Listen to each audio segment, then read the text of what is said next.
Okay, so let's come to what is the agenda of today's discussion. So today we are going to discuss. We will understand a little bit about RICS, what RICS is, and what RICS is doing. What is MRICS? Why MRICS is important? What are the future prospects once you get certified as MRICS? Then eligibility criteria. Uh, what are the requirements to enroll for MRICS? Then we will understand 6 things which you must know before you start your journey, because it's a rigorous process of around 1 year. So what are the prerequisites, and what is the mindset that you must have before you start your journey to a certification? Next is our 10-step roadmap. We have prepared a roadmap based on our experience of coaching more than hundreds candidates. We have helped them and supported them to successfully qualify MRICS. So based on our experience, we have devised a 10 steps roadmap. If you follow that roadmap, it will be easy for you. It will be very convenient for you to qualify MRICS, right? And then at the end, uh, we'll be giving you idea how Alpha Consulting is helping professionals in achieving MRICS, and I will take your questions at the end as well. So it is going to be roughly 60 minutes of session, in which 45 minutes I will be discussing about the entire process and the entire presentation, and the last 15 minutes I'll be taking your questions. Okay, so maybe I'll be a little bit quick in my presentation because I have to cover a lot many things. Uh, right? And I don't want to unnecessarily, waste your time and our time. So let's quickly understand what RICS is all about. So as you can see on the screen, the RICS was founded in 1868. So this is basically a globally recognized body, like having headquarter in London, and it regulates the surveying profession. So it promotes and enforces the highest professional standards. So how it is enforcing and promoting the highest professional standards? It publishes many guidance notes. Uh, it also publishes journals, models, right? It gives training programs to promote this professional standards in various fields. So not only in quantity surveying or surveying profession, but also in fields like project management, building surveying, right? Facilities management. So in all these fields, Royal Institution of Chartered Surveyor is working. Right? There are over 150,000 qualified professionals, right, all across the globe. It's, it is Royal Institution of Chartered Surveyor is now present in more than 150 countries. So it has market in almost every country, right? Uh, And the demand for the RICS professionals has also gone up. The last 4 5 years, it has gone up considerably high in Middle East region, in UK, uh, also in the South Asian region. So nowadays, it has become an entry level criteria in few of the countries to do the surveying jobs, right? Even if you see the job post of few of the companies, you will see that there is specific requirement uh, of members for particular posts. Now, what RICS does, what RICS is doing. So as I said, that it is promoting and regulating the profession by providing training, journals, guidance, right? And it also offers dispute resolution services, DSR, right? So if there is any requirement of mediation or any dispute resolution, so RICs can be contacted by the employers and they can provide the dispute resolution services. Okay. Provides impartial advice, guidance, and they maintain highest educational and professional standards. So RICs also have various RICS colleges, accredited universities, through which they are providing education to aspiring professionals, right?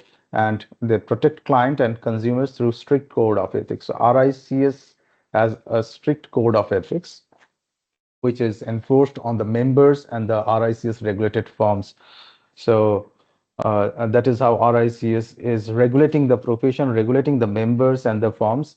And because of this code of ethics, as the professionals, as RICS professionals or the members of RICS are bound by a strict code of ethics, it automatically creates a trust factor between the employer and the MRICS professional or RICS accredited firms.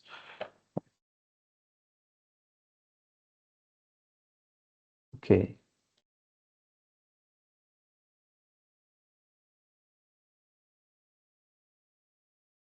MRICS, what is MRICS? MRICS stands for Member of Royal Institution of Chartered Surveyor, and it's a leading global chartered qualification.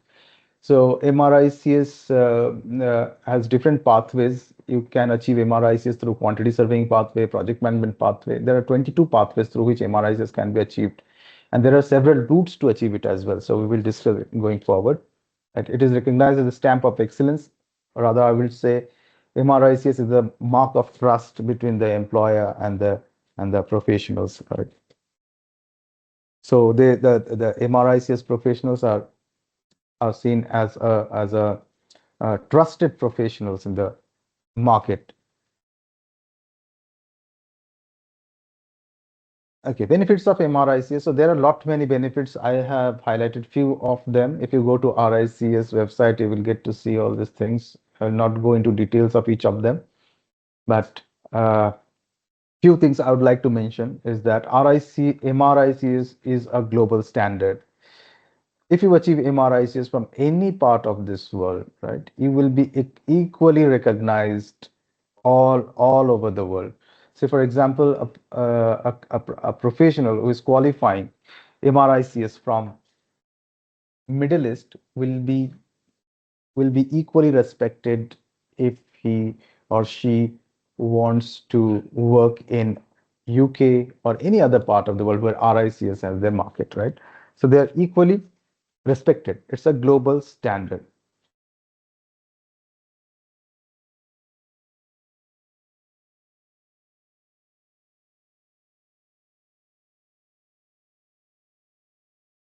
Once you qualify MRICS, you will also be the part of elite group, means part of the professionals where you can have the opportunity to continually develop yourself, right? Develop yourself through learnings, through CPDs, that is continuing professional development.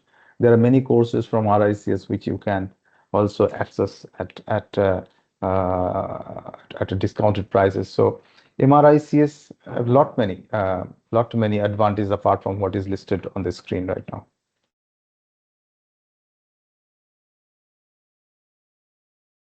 Okay, now let's move to the qualification part, eligibility criteria, right? So, so to understand eligibility criteria, you have to understand what is RICS accredited degree. So there are a few colleges and universities which are accredited by RICS. Okay. Uh, so if you are passed out from any RICS accredited degree, okay, and if you have less than 5 years of experience, then you have to go through a 24-month structured training program. So it will your entire duration of qualifying MRICS will be around 24 to 24 plus 6 months around, right? So you have to go through a 24-month structured training and then you have to appear for interview. Okay, you submit the documents and then you have to appear for interview. Now, if you have RICS accredited degree and 5 to 10 years, more than 5 years and between 10 years, less than 10 years experience, so you have to go through 12 months program. And if you have more than 10 years experience, there is a non-structured training route where you can go for 48 hours of, you have to go for, you can directly go for submissions and appear for final assessment interview. It's a non-structured program. So you don't have to wait for 12 months or 24 months, right? If you have more than 10 years of experience, you can directly submit your documents to RICS and you can appear for the interview, right? So this is the shortest, I would say this is the shortest way to do MRICS if you are having a degree and over 10 years of 10 years of experience and RICS accredited degree. Now, if you have any general degree, right, from any non-RICS accredited university, right? So less than 5 years are not eligible. you have to be more than 5 years to go for MRICS if you are from any other college other than RICS accredited, non-RICS accredited colleges. So 5 to 10 years, you have to go for preliminary assessment route, and more than 10 years, it's the same preliminary assessment route. Now, what is this preliminary assessment? What is this non-structured? What is this 12 months and 24-month structure? So basically, preliminary assessment route means it's a two-stage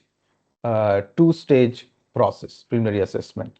In the first stage, you have to submit few documents to RICS, few reports to RICS, and the documents that basically has two parts. One is summary of experience, that is your write up on the competencies of RICS, right? And there will be one case study. So these two documents you have to submit to RICS in the step number 1 of preliminary assessment, right? Step number 1. So your documents will be verified by RICS, okay, to see whether these are up to the level of RICS, up to the standards of RICS or not, whether it can go to the final assessment interview or not, right? Because your submissions are the basis of questioning in the final assessment interview. So submissions should be very good up to the standards of RICS, then only it will be qualified for the final submissions and final interview, right? So in preliminary assessment, two stages. First stage, submit the documents. RICS will assess the documents. If it is okay, then he will go for final submission and interview. If it is not okay, then once again the candidate has to submit the document. So that is preliminary assessment. It is time taking uh, because in the stage 1 you will submit the documents, then they will assess it. RICS assessors will assess it. For RICS it will take around 1.5 to 2 months to assess your documents, and then again you have to wait for the final interview dates, final submission dates, to submit the same document and go for final interview, right? But it's not the case here, not the case here in non-structured route. If you are from RICS accredited college, RICS accredited, if you have RICS accredited degree, what you can do, you prepare your documents, okay, wait for the dates, final submission dates, submit it and go for the interview. There is no preliminary check on the documents. You can directly submit and go for interview. So here you can save some time if you have RICS accredited. And now 12 months and 24 months structured training is that you have to prepare a diary where you have to do some activities regularly. You have to gain some knowledge on the competencies and what you have done on day-to-day basis. You have to log in into the diary for the 12 months if you are from this if you fall in this category, 5 to 10 years of experience. So in 12 months you have to note down what you have done for the 12 months. There are a lot many activities that you have to do. You have to meet the supervisor, you have to consult with your supervisor, with your counselor. So the guidance is there in RICS candidates guide. So that is applicable for these guys who are having experience 5 to 10 years. Now for less than 5 years of experience, so 24 months, more or less same. You have to maintain a diary and you have to declare to RICS what you have done over 24 months in a logbook, right? And you must have 96 hours of CPD. CPD is continuing professional development. Means you have to declare to RICS that you have done 96 hours of learning. Okay, 96 hours of learning during this structured program. Similarly, for 5 to 10 years, you must have 48 hours of CPD, and more than 10 years, 48 hours of. So more or less 48 hours of CPD is required for all except this senior professional. They have to do 20 hours of CPD. Right? Everyone has to do 48 hours of CPD in one calendar year. Fine. Now, if the candidate has no degree, so if the candidate has no degree, not applicable, not applicable. If more than 10 years of experience and having some senior level authority in the organization, like managing director or project director, commercial director, handling multiple projects, handling handling a large team, contributing to the organizational KPI, right? Taking strategic decision for the organization, helping business development, right? And having recognition in the industry. So if this type of candidate, if even if they have no degree, they can try through senior professional assessment route, right? But yes, you have to write a profile statement and submit to RICS. It's a discretion of RICS whether they will allow you or not. If they see that your application is in line with the requirements of RICS as a senior professional, then they will allow you to go for senior professional assessment route. Apart from it, there are other routes also, like academics route, specialist route. So we are not going to discuss all those here. More or less, most of the candidates go through. Means 95% candidates generally do MRICS through this structured route or non-structured or preliminary assessment and senior professional. Most of them fall under preliminary assessment route because most of the candidates have non-RICS accredited or any general college degree in them, right? Okay, let's move ahead.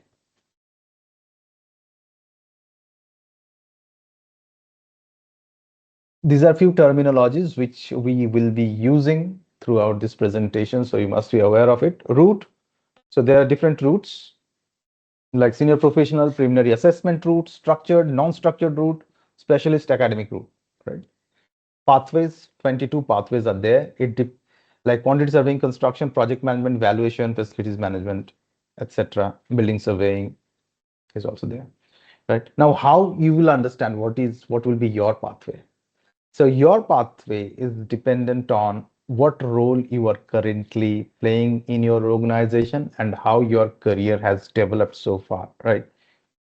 So say for example, if you have started as a site engineer and then slowly and slowly you have moved into quantity surveying profession, and finally now you are working as a cost control engineer or you are working as a commercial manager, right? So your profile is more aligned towards quantity surveying, or you are a contracts manager, more aligned towards quantity surveying.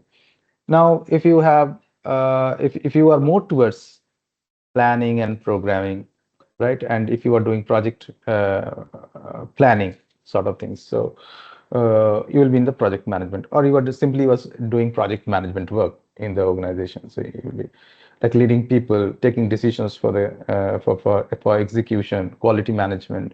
So if you are doing the overall project management, you will be from the project management route. Right? Valuation is very means clear, like you must be doing valuations, facility management, you can understand. So it's altogether a different field, right?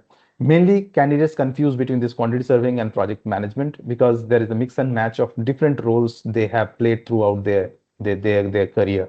So two, three checkpoints you must see. Firstly, what is your current role? How you have developed towards this current, how you have reached to this current role, and what competencies are you comfortable with? So you have to check what are the competency list in quantity surveying and what are the competency list in the project management pathway. There are few competencies which will differ in these two pathways. So the more you are familiar with the competencies, try to choose that pathway. Right. Like in quantity surveying and construction, you will get quantification and costing. In project management, you will get uh, project brief. Okay. So if you are totally new to project brief, you don't understand these competencies like project brief or programming and planning, so project management may not be the right pathway for you. So understand which competencies are more familiar to you. That is also one of the checkpoints to understand your pathway. Okay, now CPDs. So CPD is continuing professional development. This is basically, in simple terms, I would say it's a learning hours. Learning the things, right? Learning the area of your specialization. So regularly updating and enhancing your skills. Maybe it will be done through training, webinars, seminars, recorded courses. So that is the way how you can do CPDs. Even reading a book can also be a CPD, but it will be informal CPD. Okay.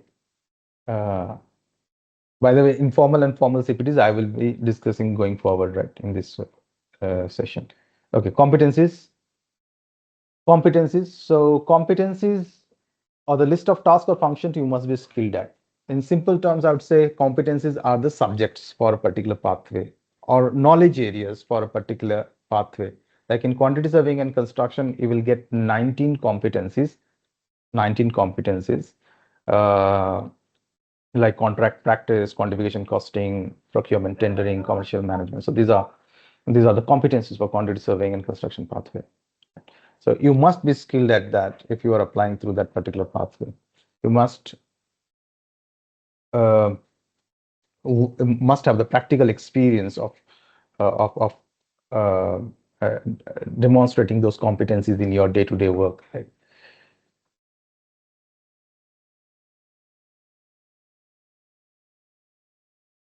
Okay, so now let's come to what are the 6 things you must know before you start your journey. Not in 2025. Sorry, I forgot to edit it.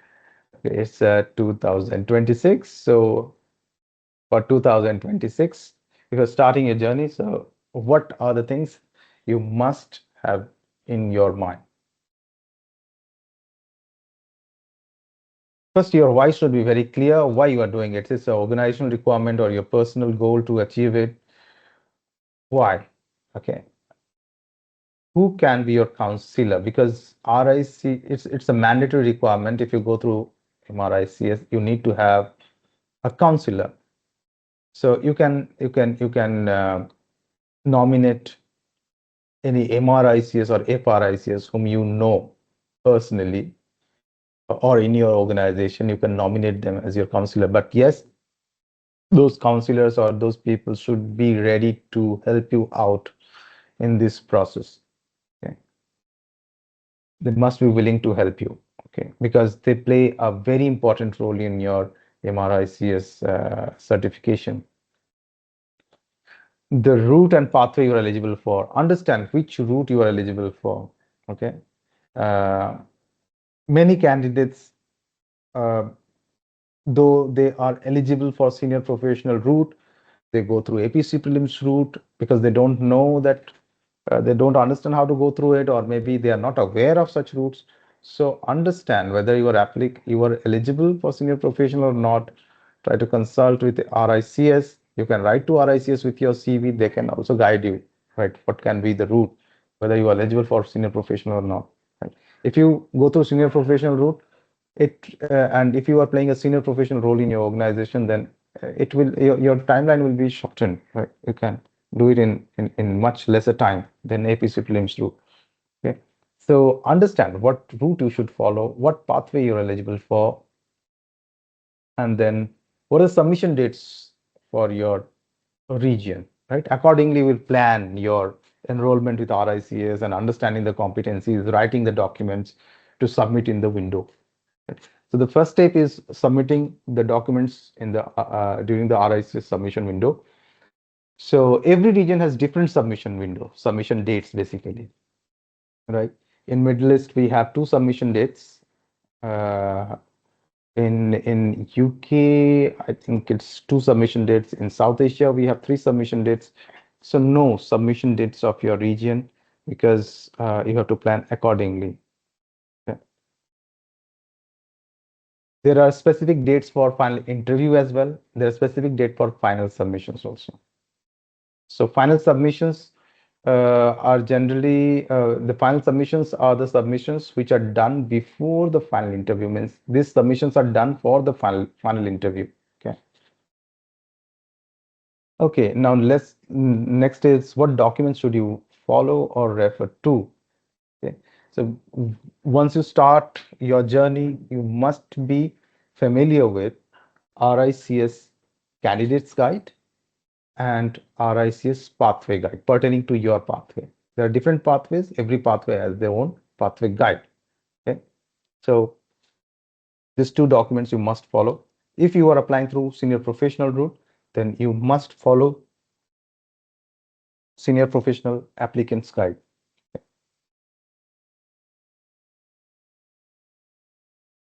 All these documents you will get really on web, right? These are available on web. How will I complete the required CPDRs? So there is a mandatory requirement of CPDRs, as we have discussed 48 hours of CPD for APC prelims route, right? So how you are going to complete it, where from you will get the CPDs. So all these things you must have a plan.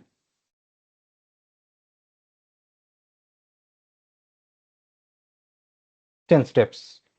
First step, application to RICS. Okay, how you will apply to RICS? The simple method is to write to RICS. Okay, write to RICS that you are intentive or you want to pursue MRICS, and you attach your CV, send to RICS. The email ID is join@rics.org. Okay, join@rics.org. Send it there. Okay, they will get back with a link, and on that link you have to fill up your details and submit. So once your details are accepted by RICS, they will send you a payment link. You will pay the fee, registration fee, and your portal will be active. You will be enrolled for this certification program. This is one way, simple way. Another way, if you want to do it yourself, is go to RICS website, www.rics.org, and there is a link you will get, join RICS. Okay. Join RICS. If you click on that link, then you will get lot of options: APC preliminary route, non-structured route, structured route, right? And then you have to click on that and apply from there. Then there will be a form, step-by-step form, as you can see here in step number 4, contact details. All these details you have to fill up and submit to RICS. Once RICS get your information, they will check the information and send you the payment link to get access to the assessment portal, right? Now, submission dates. Okay, submission dates. So there, for preliminary assessment, there are two submission dates. One is for preliminary submissions, another is for final submission. So preliminary submissions for Middle East region generally happens in February. There is one window in February and another window is in August for preliminary submissions. So if you are submitting in February, you have to go for and if your documents are accepted in February, right, then you will get the results in March or April, around March or April, right? Then the same document, if you are qualified with that submissions, means if your submissions are qualifying, right, then the same document you have to submit in the final submission window. That will be in September 2026. So there will be a gap of 6 months. That's why I'm saying that preliminary assessment route is a bit lengthy process, because there will be a gap. Okay, so in September we'll be submitting the documents and your interview will be scheduled in November. Now, if you are from non-structured route, that means from RICS accredited college, you can go for direct submission in March 2026, and your interview will be somewhere around May or June, May end or June, right? So you'll be qualifying in May. So that is what is a little bit about submission windows. Okay, fine.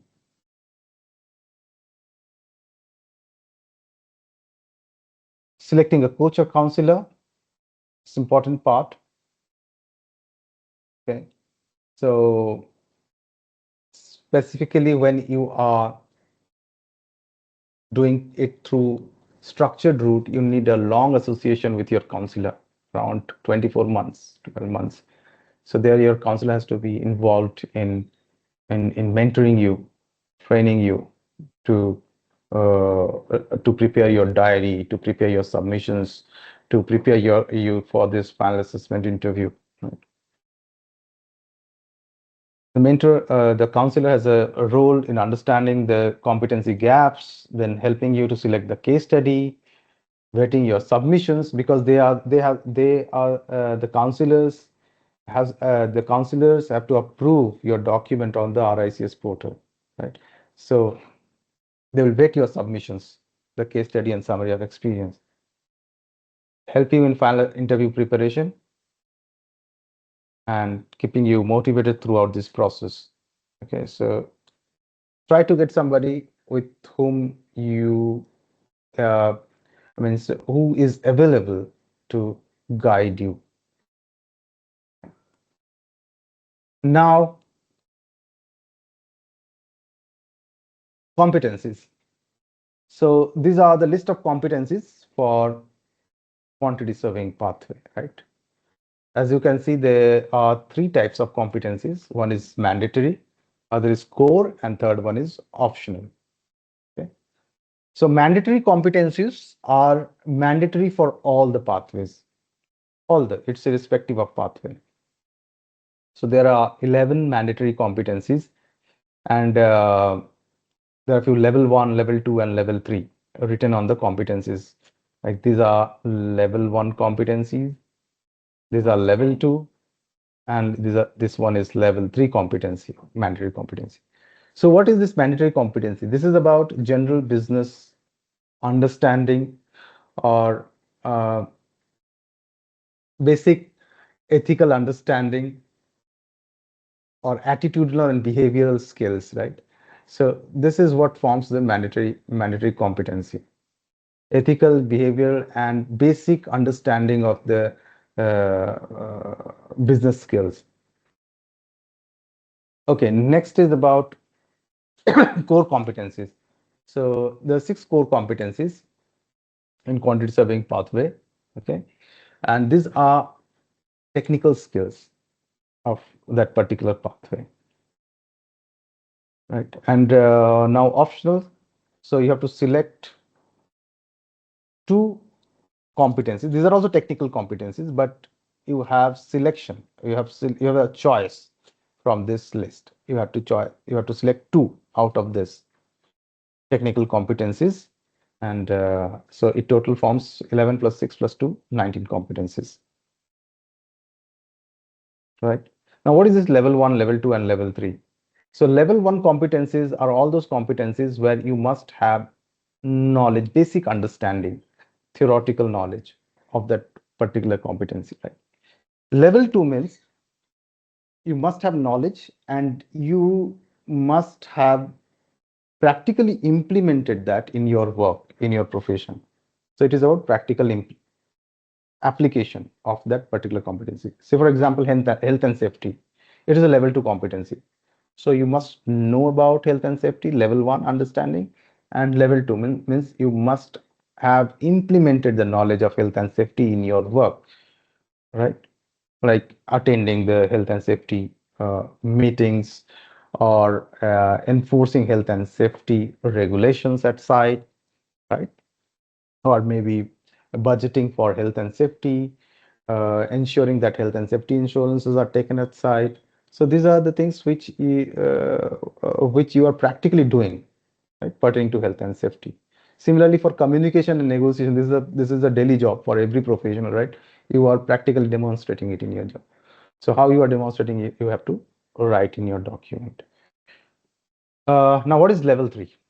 Level 3 is about having a deeper understanding of that competency, having in-depth knowledge of the competency so that you can advise on that particular competency. So ethics is such a competency where you must have level 3 understanding, in-depth understanding. Similarly, all the core competencies, you must have level 3 understanding. Like you must have knowledge, you must have practically demonstrated it in your work, and you must have advised on that particular competency. Right. So for advising, you have to take some practical examples. You have to write about some practical examples in your submission. What are the scenarios which you have come across, and how you have advised, what you have advised, why you have advised. You need to write. Okay. Options are level 2. In project management pathway, you will get optional plus as well. So this is simple. Those competencies are also optional competencies, but there will be a separate list.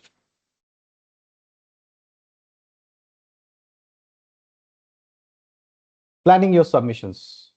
So you have to prepare 2 submissions. One is summary of experience and other is case study. So what is this summary of experience? Summary of experience is your write-up on the competencies, right? It will be a 5,500 worded document. Okay. So mandatory competencies you have to write in 1,500 words, and technical competencies you have to write in 4,000 words, right? So you have to distribute the word counts on every competencies, like how many words you can write for each of the competencies. So for level 1, you have to write only about the knowledge. Level 2, you have to write about knowledge as well as the practical implications. Okay. In technical competencies, you have to write, for core, you have to write level 1, level 2, and level 3.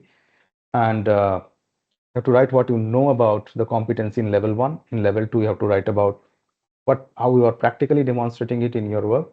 And in level 3, you have to write how you have advised. Now, next is about the case study.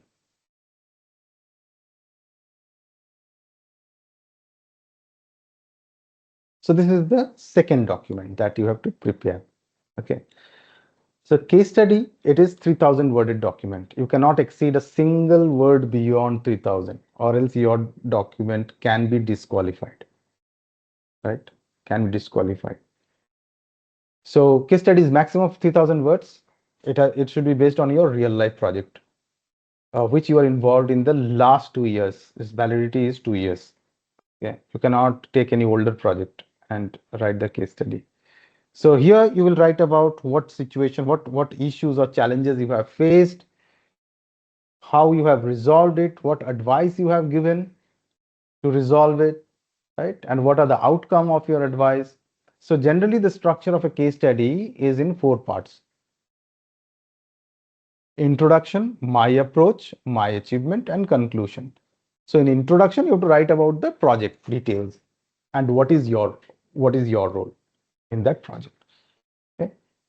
My approach, you will write about the background of the challenge or the key issue that you have faced, right?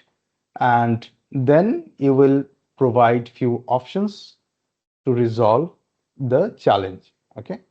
Like challenges like maybe simple challenges like cost overrun, managing the budget, or managing some changes in the organization, right? So there can be, or uh, selecting a specific procurement or tendering strategy for a uh, for a project. So that you can write as a part of your key issue.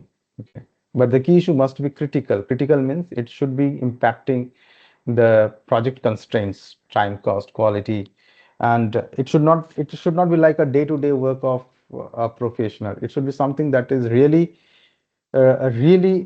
critical and really needs advice and guidance of a seasoned professional, right? So you have to demonstrate like some analysis which you have done to resolve the issue, or different reasonings uh, which you have followed to resolve the issue. Then my achievements. In my achievement, you have to write about what you have achieved and how, and how you have implemented your advice in the project, and what and how you have provided the reasoned advice to the client. And then finally the conclusion. So conclusion is about the lessons learned, and what you can do differently in the next time to prevent the recurrence of such issues in the project. So that is what you have to write in the conclusion. So if you divide the word counts, more or less 500 words in the introduction, 1500 words in my approach. My approach is the longest part of your case study. Then 500 words in achievement, and then 500 words in conclusion. So this is how you can distribute your 3000 words in the case study. There is one more document that you have to upload, that is the CPD. Okay, CPD. Uh, so it will basically a declaration of what you have done in the last 12 months, what studies you have done in the last 12 months. So it can be webinar, or it can be a workshop, live workshop that you have attended as a part of your learning and development. But all this learning should be aligned with your competencies of your pathway, right? Pathway competencies. So that you have to record on RICS portal during the submission window.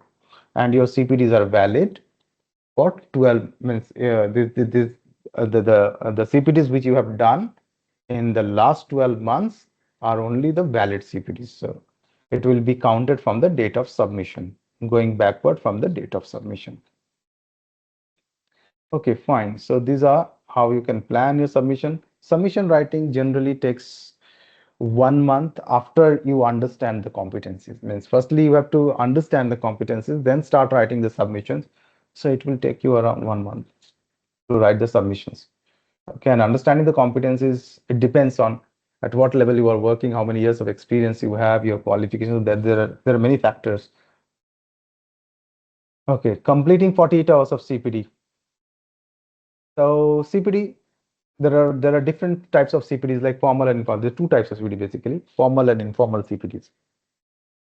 Formal CPDs are all those CPDs where you have two-way interaction with the facilitator.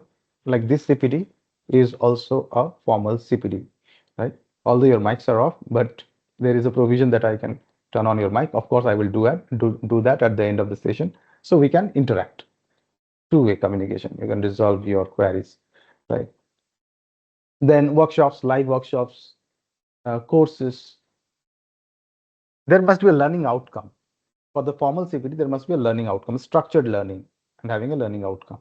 Like the today's meeting, today's webinar, we have a learning outcome to understand what the process of MRICS.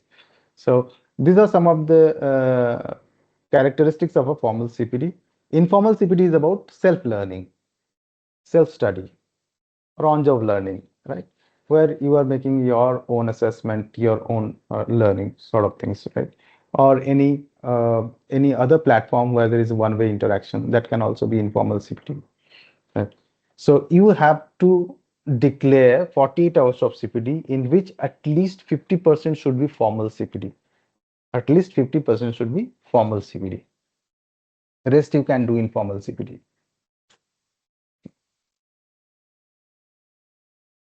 Getting access to RICS portal. Now, once you pay to RICS, RICS will provide you the assessment platform to you. So this is how the assessment platform will look like.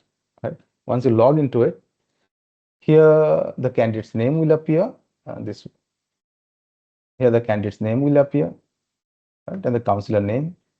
Then the different details, the pathway will appear here. And then the candidate has to do all these things. Select the competencies, upload the summary of experience here, upload the CPDs here, upload the case study. Professionalism module is the ethics test that the candidate has to do. Okay, so ethics test. Counselor selected and approved by counselor. So these are the things that has to be done. Once all these things are done, this approval by the counselor will be done during the submission window. Okay, and once all these things are done, then finally the candidate will do the declaration. This one. This is the last activity that will be done during the submission window. Okay. So this is how the portal will look like, assessment platform will look like.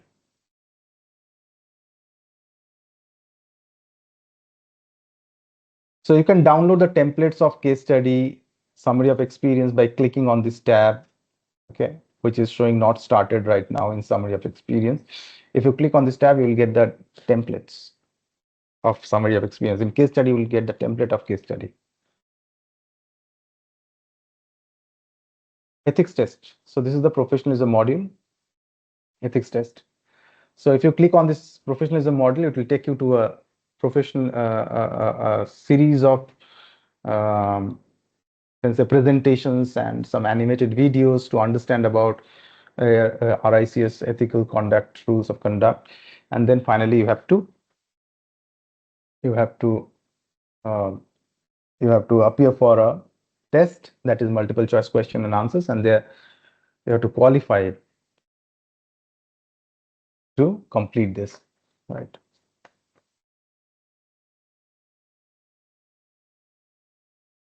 Preparing PPT and presentation for those. So up to this, sorry. So up to this is for the submission part, step number 7. This is what you have to do till your preliminary submissions or as a final submission. So all these things you have to do. Next, from 8, you have to do during your final interview. So before your final interview, you have to prepare a presentation on the case study. the case study that you have submitted, 3,000-word case studies.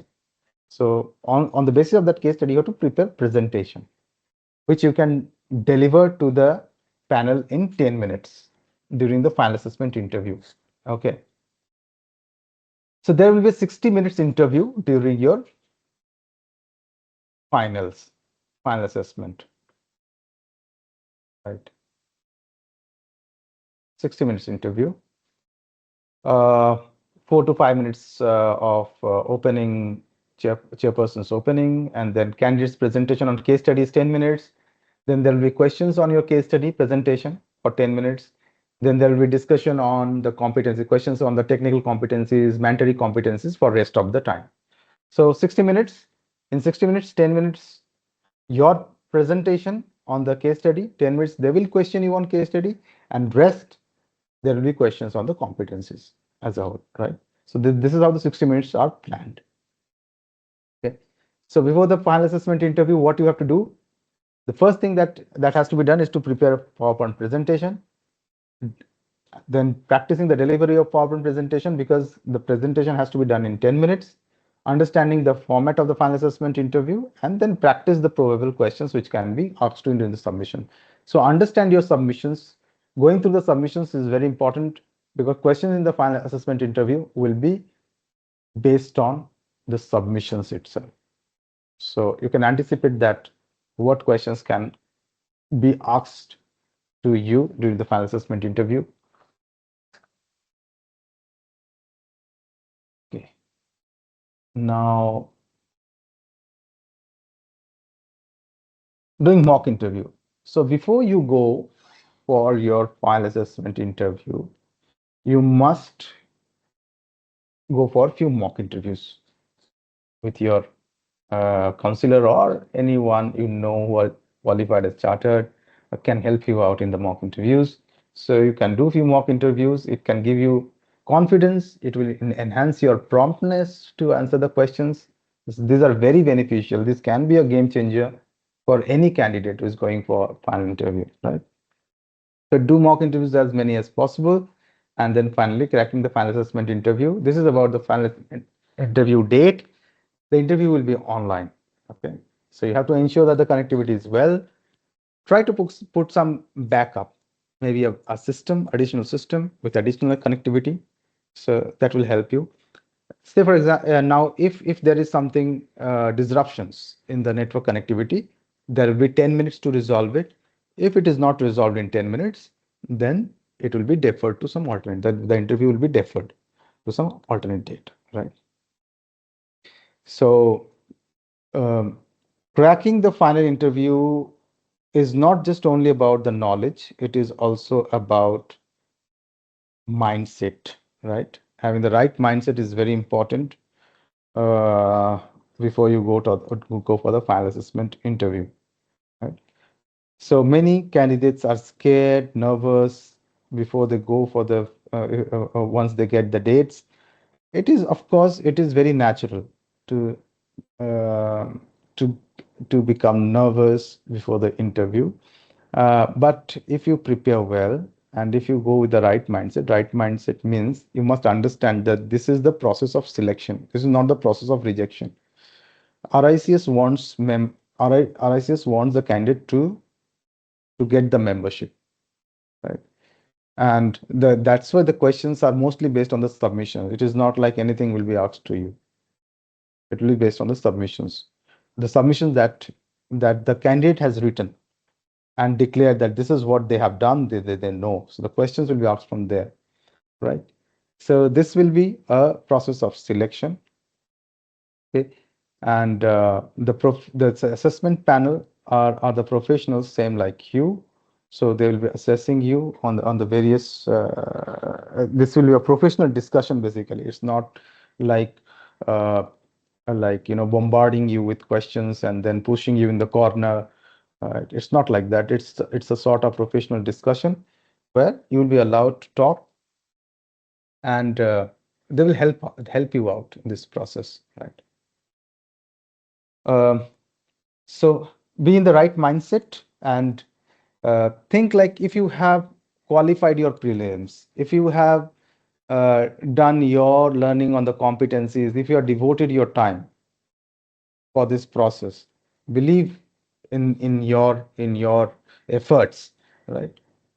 And don't, I'd rather say, don't worry for the outcome rather than focus on the efforts. That will be better.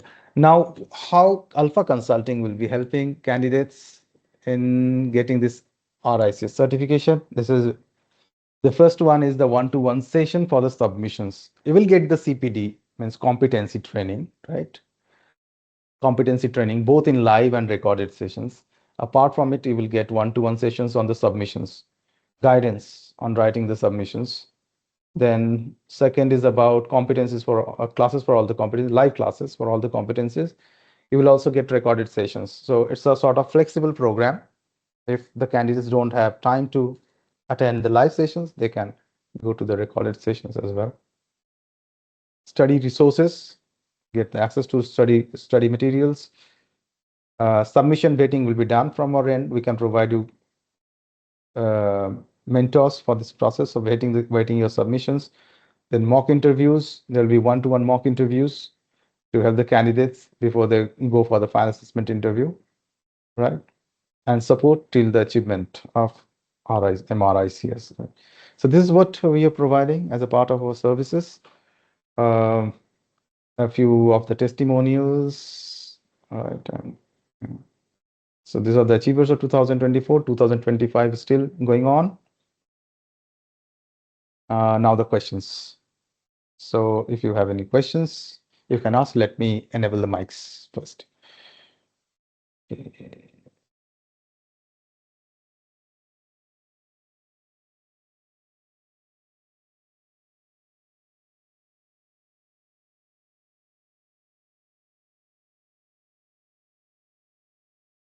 Okay, 10-step roadmap. Let me enable the mic. Just a minute.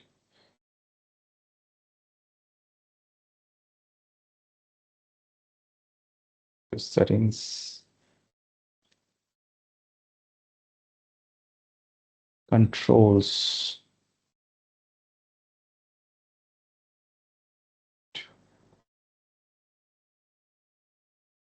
Okay, I have enabled the mics.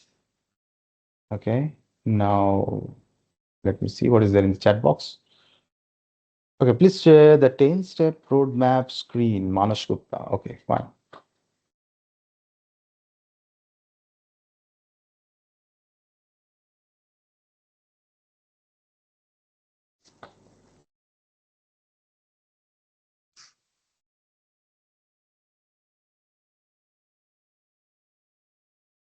Yeah, good evening. I had a question. Yes, please. Regarding, for example, if you take this one, the competency, the core, the level 3, it may have 4 or 5 subdivision. So you should be expert on all the topics No. under it, or just you can pick and choose any of them. For the core competencies? Yeah, if it's level 3. See, for Like, the core competency, you are expected to have in-depth understanding of all the competencies, but practically it does not happen. Practically speaking, it does not happen for most of the candidates, right? Many candidates have worked in pre-contracts, not worked in post-contract, or they have worked in post-contract, not worked in pre-contract. So this happens. So there needs the training, formal training.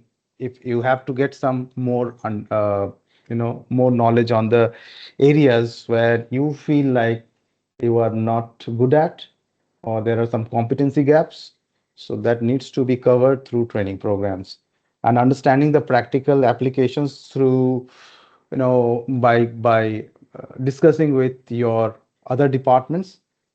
Say, for example, in my case, what happens, uh,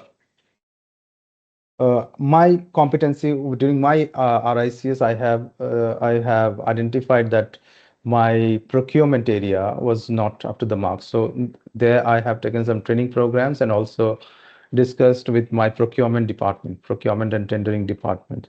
So I worked with them for few months in close association, understood from them, how they are doing the things. And that is what has helped me in writing my submissions and then understanding the competency as well. Right. Okay. Hi, Saroj. I have a question. Yes, yes, please.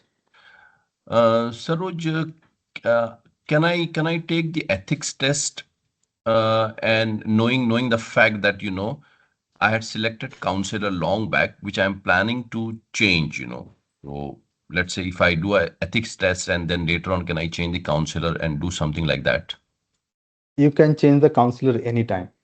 Ah, It will just take you 5 minutes. I So see. Okay. yeah, so it's nothing linked with any other process. You can change And, it anytime. and ethics test, can I give it anytime online? Ethics test you can give anytime, but I suggest to do it uh, 10-15 days before your submission window because it has a validity. Ah, Like if you okay. do it today, it will be valid for next 12 months. Okay. And this 10, 15 days before submission means the preliminary submission or the final?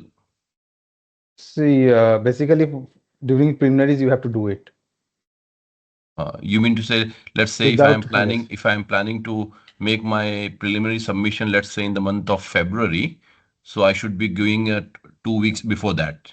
yes, yes. Or else your submission will not be accepted. It will show incomplete. So Okay. your Okay. counselor will not be able to approve, means they will not approve actually if it is not complete. Okay. Okay. Okay. Okay. Got it. Got it. Yes. Got it. Yeah, I just had one more question. What's the ideal duration that's required for the preparation for MRICS? Is it 2 months, 3 months, 6 months, based on your experience? See, preparation for RICS, it all depends on the uh, candidate's profile, right? The candidates who are having a diversified experience of working in contracting firm, consulting firm, as well as your employer's firm, right? And post-contracting. If you have diversified experience and have some post graduations like MSc or something like that, it will be very easy for you. They can quickly go through the competency, understand it very quickly. Now, those candidates who are having less experience, okay, less experience, or maybe only having bachelors from any university, so they have to at least go through the competency training for 2 to 3 months at least. At least 2 to 3 months they have to go for that formal training, understanding each of the competencies, doing some further study on that, even more than that, even more than that. Okay. Yes.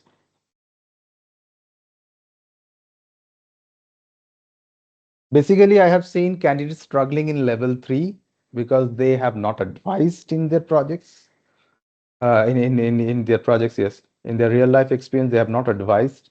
So they struggle there. And it is very common for uh, candidates having less than 10 years experience. So that is where they have to get more training and understanding of the things. That takes time. Okay, anything else? I can see one hand raise. Any other questions?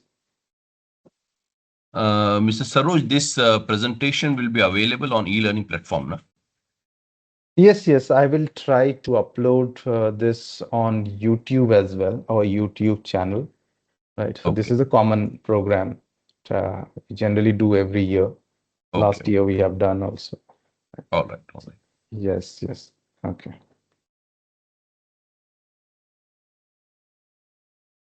The final interview will be on online interview. Yes, it will be So, online like, interview. and the presentation we have to give in online only. The 10 minutes presentation in the final interview. Online, yes.